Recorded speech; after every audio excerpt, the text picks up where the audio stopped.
Maraming lalaki ang nagtatanong, ano ba talaga ang sikreto para mapansin at mahalin ka ng babae? Hindi sapat ang pagiging gwapo o mayaman lang. Ang totoo, mas malalim pa ang hinahanap ng isang babae, at kung matutunan mo ito, mas lalaki ang tsansa mong makuha ang puso niya.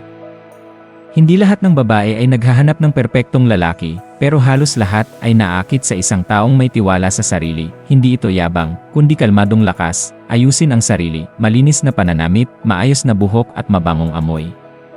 Ipakita na kaya mong tumayo sa sarili mong mga paa. Ang kumpiyansa ay parang magnet na kusang kumakapit sa atensyon ng babae. Isa sa pinakamahalagang sikreto, pakikinig. Maraming lalaki ang puro kwento ng sarili, pero mas naakit ang babae sa lalaking nakikinig. Kapag nagsalita siya, tingnan siya sa mata, huwag putulin ang kwento, mag-follow-up question para ipakitang interesado ka. Doon siya magsisimulang magtiwala at makita na iba ka sa iba. Ipakita ang sense of humor. Kung kaya mong patawanin ang